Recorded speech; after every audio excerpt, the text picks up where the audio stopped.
So just as kind of a simple example, let's ask where is the point 5 comma pi over 4 on the polar plane.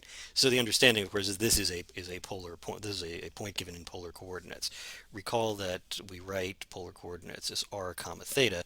It should be clear because normally we wouldn't make there's no reason you couldn't have a distance of pi over 4, but that certainly looks like an angle in radians to me. So anyway, what this is saying is that we have a point that is at the angle pi over 4 and is 5 units from the origin. So what we're going to do here is we're simply going to put in a radial line at angle pi over 4 like that. This is an angle of pi over 4, and once we've decided on that radial line, we're going to move 5 units from the origin. I've put in these concentric circles, each one representing, the first one is representing a different radius of circle. The first one is a circle of radius 1, the second is radius 2, the third is radius 3. And of course we know that a circle is defined as the set of all points that are at a specific radius away from the origin. Every point on a circle is, on a circle of radius 3 is exactly 3 units away from the center. So if we want to get 5 units away from the center, we simply look for the circle of radius 5. I just count outward, and that's 1, 2, 3, 4, 5, and we see that this is the point 5 comma pi over 4 in polar coordinates. An important thing to note is that unlike Cartesian coordinates, polar coordinates are not unique. Different sets of coordinates different sets of coordinates can describe the same point. For example, this point is also 5 comma 9 pi over 4. Why? Because all I did is I added 2 pi to the pi over 4. So basically, I simply turned a full unit around the circle from pi over 4, thereby taking me back to the exact same angle.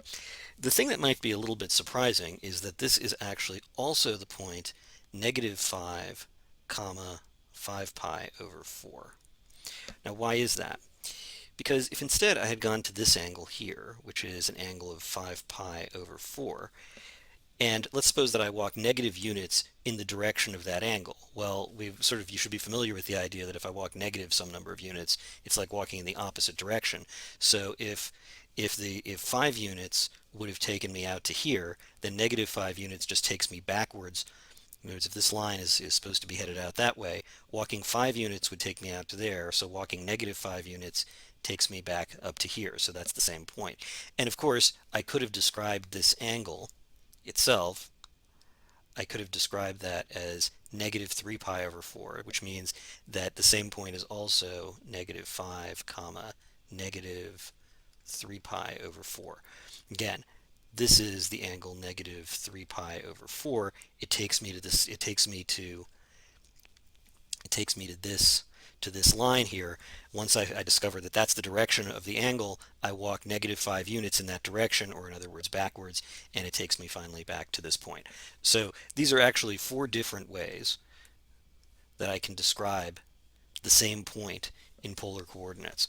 So just hopefully that demonstrates why it is that points are not that coordinates for a point are not unique in polar coordinates.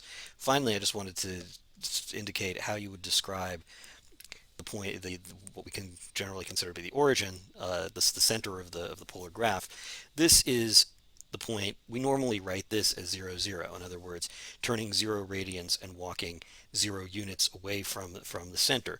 Of course, there's no particular reason that I can't describe it as, let's say, 0 comma 7 pi over 103. In other words, I'm doing this, of course, hyperbolically, giving you some ridiculous angle. The point is, it doesn't matter what angle I turn if I'm going to walk 0 units away from the origin in that direction. So either of these would give you a description of the origin, but sort of by convention, we write it that way. What you'll find also is that because you tend to get a lot of division by 0 issues, we don't usually refer to this point very often in polar coordinates for that reason.